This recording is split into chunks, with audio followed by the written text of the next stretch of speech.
A Chinese company just built a car that goes 0 to 60 miles per hour in 0.9 seconds. That's nearly a full second faster than the quickest production car ever built. And for context, a space shuttle at liftoff pulls about 3 Gs of force. This car pulls 3.2.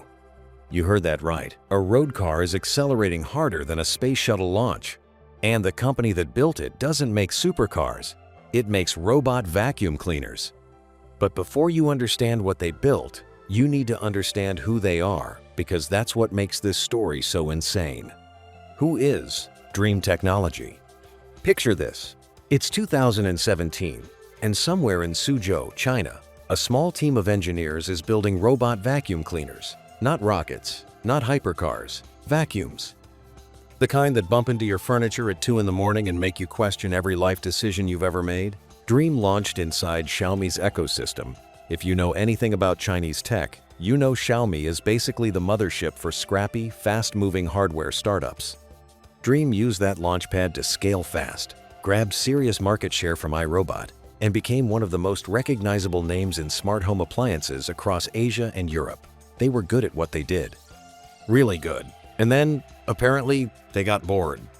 But here's what you need to understand about the Chinese tech landscape right now, because this is where the story gets interesting. In China, category crossing isn't just acceptable, it's expected. Xiaomi makes phones and cars. Huawei makes telecom equipment and cars. DJI built the world's best consumer drones and is now developing automotive LiDAR systems. The idea that a company should stay in its lane is a very Western concept, and China's most aggressive tech firms have zero interest in it. So when Dreame decided to build a hypercar, it wasn't random. It wasn't a distraction. It was a calculated move into one of the most high-visibility segments in the entire consumer market, and they didn't tiptoe in.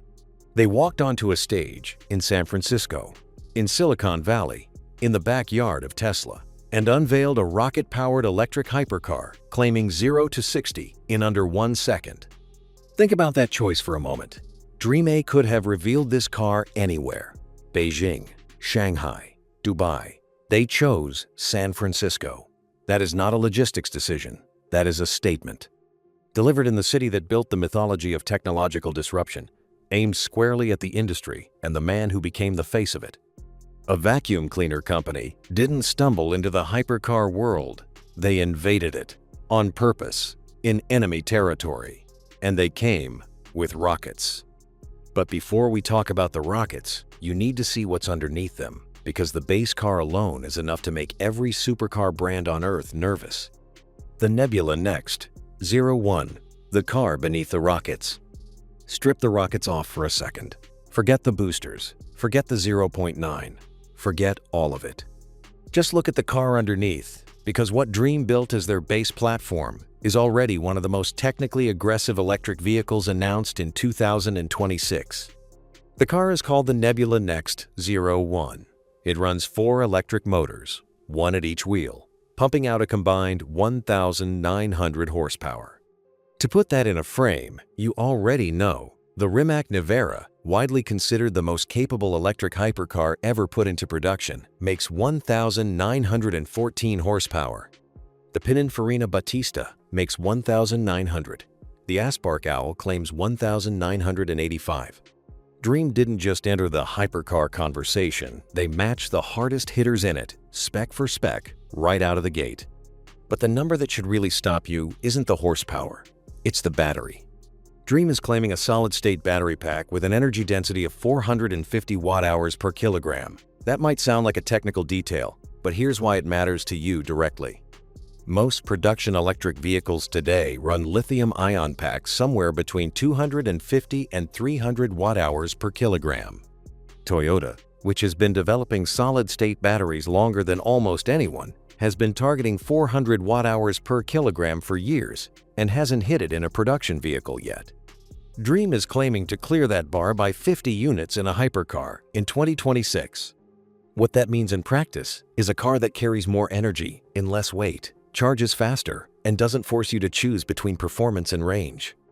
It means the Nebula Next 01 isn't just fast in a straight line, it's engineered to be fast everywhere, for longer. And then there's the Berlin factory. Dreame has announced a manufacturing facility in Germany, planned to open in 2027. That one detail changes the entire conversation. A Chinese EV brand with a German factory isn't a concept car company, it's a market entry strategy. It means European supply chains, European engineering talent, and a level of consumer credibility that you simply cannot buy with a press release. The base car is extraordinary, but Dreame didn't fly to San Francisco to talk about the base car. They came to talk about what they bolted onto the back of it. The rocket system. 100 kilonewtons of controlled violence. 2 solid-fuel rocket boosters, mounted to the rear of an electric hypercar, generating 100 kilonewtons of thrust combined. That's the headline. But if you want to understand why that number is genuinely terrifying, you need a little context, because 100 kilonewtons is not just a big number. It's a number that belongs in a completely different world than road cars. Let's start with what solid-fuel rockets actually are, because this matters. Unlike liquid fuel engines, which mix fuel and oxidizer in a controlled burn and can be throttled up or down, solid fuel boosters are self-contained. The propellant is already packed in. Once you ignite them, they fire at full thrust immediately, and they don't stop until the fuel is gone. No spool up, no warm up, no gradual build. Full force, the instant you trigger them. It's the same family of propulsion used in military missiles and the solid rocket boosters strapped to the side of the Space Shuttle. Dreame put that technology on a car. Now, let's talk about 100 kilonewtons in real terms, because this is where you need to feel the scale of what you're looking at. A Boeing 737, a full commercial airliner carrying over 150 passengers, generates roughly 120 kilonewtons of thrust from both its engines combined at takeoff. The Dreame Jet Edition's 2 rocket boosters produce 100 kilonewtons. You heard that right. This car generates nearly as much thrust as a commercial passenger jet in a vehicle that weighs a fraction of one. But it gets more extreme. The Thrust SSC, the British jet-powered car that set the land speed record of 763 miles per hour in 1997 and remains the only car ever to break the sound barrier, ran on 2 Rolls-Royce Spey afterburning turbofan engines producing around 223 kilonewtons of total thrust. The Dreame Jet Edition sits at 100 kilonewtons. That means this hypercar is generating nearly half the thrust of the fastest vehicle ever driven on land, on something with 4 wheels and a license plate. Now here's the engineering logic behind why solid fuel was the right choice for this application. Liquid rockets are complex. They require pumps, valves, separate fuel and oxidizer tanks, and careful management during the burn. That's fine for a spacecraft. It's a nightmare for a car. Solid fuel boosters are simple, compact, and reliable. You package them, you mount them, and when you need them, they fire. For a 0 to 60 run that lasts under 1 second, you don't need minutes of sustained thrust. You need an instant, violent, precisely timed burst. Solid fuel delivers exactly that. The burn window is short by design, just long enough to cover the critical acceleration phase, and then the electric drivetrain, all 1,900 horsepower of it, takes over and carries the car forward. The rockets and the motors aren't competing with each other, they're staged. A perfectly choreographed sequence of force, engineered to do one thing: launch you from 0 to 60 miles per hour before your brain has finished processing that you've moved. And when that sequence fires, here's exactly what your body goes through. What 3.2 Gs actually does to your body. 3.2 Gs. That's the peak acceleration force the Dreame Jet Edition puts on your body during that 0.9 second run. And if that number doesn't mean anything to you yet, let's fix that right now, because once you understand what 3.2 Gs feels like, the 0.9 second claim stops being a statistic and starts being something you can almost physically feel. Start with a reference point you probably already have. A Formula One car under hard acceleration pulls roughly 1.45 Gs. A fighter jet pilot hitting afterburner on takeoff experiences somewhere between 2 and 3 Gs. NASA astronauts during a space shuttle launch felt around 3 Gs at peak thrust. The Dreame Jet Edition, in a straight line on a road, is putting you through more acceleration force than an F1 car and matching what astronauts felt strapped to a rocket on a launch pad. You heard that right. You sitting in a hypercar on a strip of asphalt is experiencing the same physical force as a space shuttle crew at liftoff. And the cruelest part is the time window you have to deal with it. Your brain needs roughly a quarter of a second just to register that something has happened. By the time your nervous system has even acknowledged that the car is moved, you're already pushing 40 miles per hour. You don't experience the launch the way you experience acceleration in a normal car building. Progressive, something you can brace for. You experience the aftermath. One moment you're stationary, and the next moment, the world has already rearranged itself around you. Here's what that actually means for your body. At 3.2 Gs, your effective body weight more than triples. If you weigh 180 pounds, your body is pressing into that seat with the force of 576 pounds. Your chest compresses. Your vision begins to tunnel at the edges as blood is pushed away from your eyes. Your organs are being loaded against your spine, and all of this is happening in under 1 second. Now benchmark that 0.9 seconds against every fast car you've ever heard of. The Rimac Nevera, the fastest confirmed production car ever independently tested, does 0 to 60 in 1.74 seconds. The Spark Owl claims 1.69. The Pininfarina Battista does 1.79. The Tesla Model S Plaid, which felt impossibly fast when it launched, does it in 1.99 seconds. The Bugatti Chiron Supersport needs 2.3 seconds.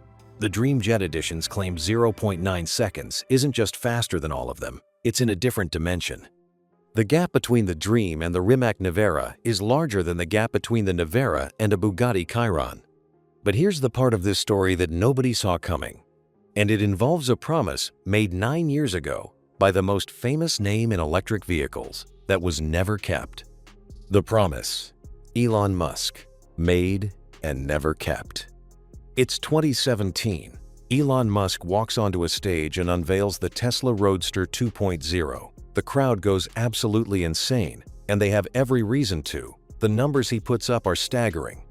0 to 60 in 1.9 seconds for the base model, a 250 mile/hour top speed, a range of 620 miles on a single charge.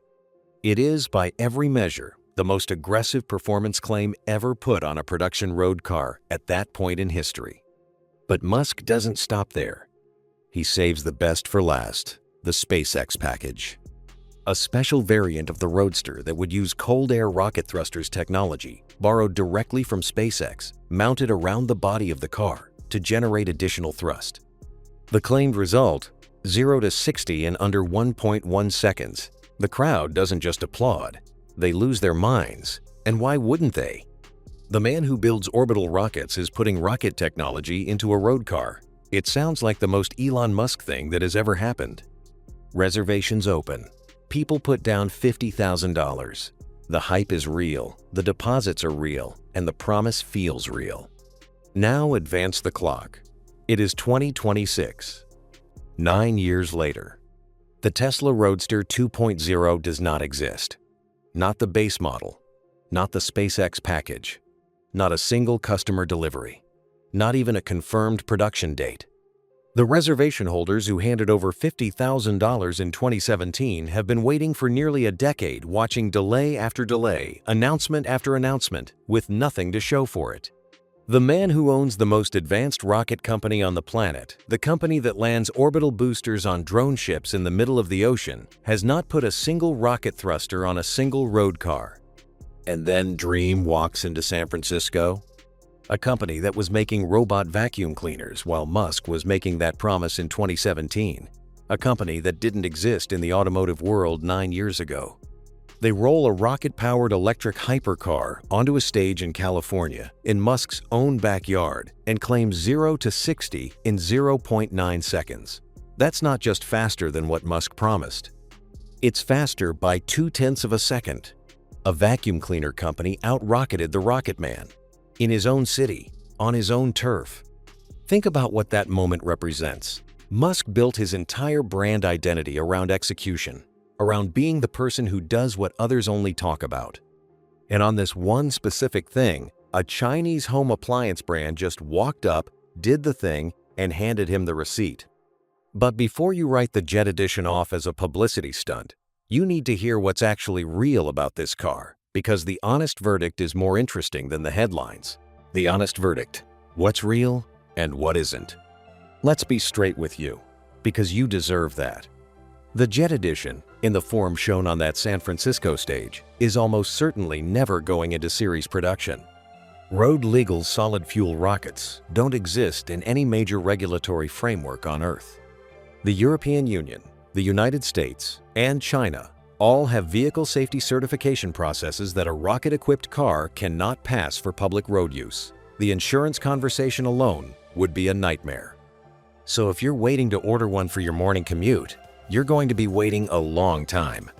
And the 0.9-second claim as of right now, it has not been independently verified by any third-party testing organization. No Motor Trend, no Car and Driver, no FIA-certified timing equipment on a calibrated track. Right now, it is a manufacturer's claim, and you should hold it at the same arm's length you'd hold any unverified manufacturer's claim.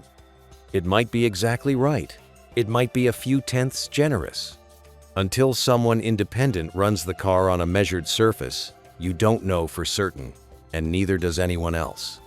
But here's where the honest verdict gets interesting. None of that actually undermines what Dreame did.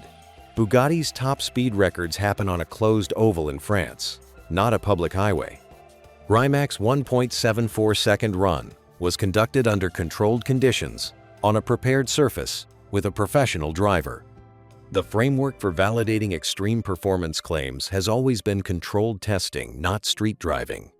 If Dreame runs this car on a closed track, with calibrated timing, and hits 0.9, that number is real by every standard the industry uses. The Jet Edition was never meant to be your car. It was meant to be a statement, a declaration of intent, loud enough to make the entire automotive world stop and pay attention. And on that metric, it has already succeeded completely. But the real story, the one that actually keeps automotive executives up at night, isn't the rockets at all. Why, the real story is the platform. Forget the rockets for a moment. Seriously, set them aside completely and look at what Dreame is actually bringing to market, because the Nebula Next 01 platform, without a single booster attached, is the thing that should be making every established automaker deeply uncomfortable. Start with a battery. 450 watt-hours per kilogram in a solid-state pack. You already know why that number matters, but let's follow it all the way through. Toyota has been chasing solid-state batteries longer than almost any other automaker on the planet. They've been promising a production solid-state vehicle for years and have repeatedly pushed the timeline. QuantumScape, which has Volkswagen's billions behind it, has been developing solid-state cells since 2012 and is still working toward volume production. Dreame is claiming to have cleared the bar that both of them have been running toward in a hypercar in 2026. If that claim holds up under independent scrutiny, it doesn't just change the conversation about this car, it changes the conversation about the entire EV industry's battery roadmap. Then there's the 1,900 horsepower quad-motor architecture. This isn't theoretical anymore. Rimac proved that 4-motor hypercar platforms can be manufactured, delivered to customers, and driven on public roads reliably. Dreame is building on a concept that has already been validated in the real world. The engineering path exists. They're walking it. And then Berlin, a German factory, planned for 2027. That single decision reframes everything about how you should read Dreame's ambitions. They are not positioning themselves as a Chinese brand selling into Europe.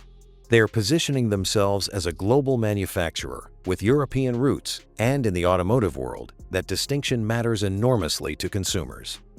A hypercar built in Germany carries a credibility that no amount of marketing spend can replicate. Here's the bigger picture you need to hold on to. BYD is now the world's largest EV manufacturer by volume. NIO, XPeng, and Li Auto are actively expanding across Europe. The infrastructure for Chinese automotive brands to compete globally isn't being built, it's already built. Dreame is entering at the very top of the market, at exactly the moment when the door is wide open. The vacuum cleaner didn't just build a fast car, it built a blueprint for where the entire industry is heading. What this moment actually means. Zoom out for a second, because what just happened in San Francisco is bigger than one car bigger than one company, and bigger than one outrageous performance claim. For most of automotive history, the hierarchy was fixed. Ferrari and Lamborghini owned the dream. Porsche owned the performance per dollar conversation. A handful of boutique hypercars, Bugatti, Koenigsegg, Pagani, sat at the very top, untouchable, unreachable, built by people who had spent decades earning the right to charge $2 million for a car. That hierarchy felt permanent. It felt like the natural order of things. But that order is being dismantled in real time, and the speed of it should genuinely shock you. Xiaomi went from announcing their first car to delivering it to customers in roughly 3 years. Dreame went from being a vacuum company to unveiling a rocket-powered hypercar on an international stage in San Francisco in under a decade. The product development cycles that used to take traditional automakers 10 to 15 years are being compressed into a fraction of that time, and the companies doing the compressing didn't come from Stuttgart, or Maranello, or Detroit. They came from ecosystems that move faster, iterate harder, and have absolutely no reverence for the way things have always been done. Think about what that forces every established supercar brand to confront. When a vacuum cleaner company can credibly walk onto a stage and claim a 0 to 60 time that beats every production car ever built by nearly a full second, the question of what separates a $3 million hypercar from the next challenger becomes genuinely difficult to answer. The performance gap that used to take decades to close is now closing in years. And the companies closing it are ones you've never heard of. Here's what nobody in the traditional automotive world wants to admit out loud. The next Ferrari might not come from Maranello. The next Bugatti might not come from Molsheim. The next defining performance car of a generation might come from a company that was making home appliances 5 years ago, operating out of an ecosystem that rewards speed over legacy and execution over reputation. That is not a comfortable thought if you've spent a century building a brand on heritage. But it is the reality that Dreame just put on a stage for the entire world to see. The truth that this entire story has been building toward is that the rockets on the Dreame Jet Edition might never fire on a public road. The 0.9 second claim might get trimmed by a tenth or two when independent testers get hold of it. The Jet Edition itself might never exist as anything other than the most expensive, most audacious piece of attention-grabbing hardware in automotive history. But none of that changes what a vacuum cleaner company just did. They walked into the most competitive performance segment on Earth. They matched the horsepower of the greatest hypercars ever built. They claimed a battery technology that the biggest names in the industry are still chasing. They announced a factory in the heart of European automotive manufacturing. And they did all of it while Elon Musk's rocket-powered Roadster is still, 9 years later, a promise on a slide deck. The vacuum cleaner just cleaned up.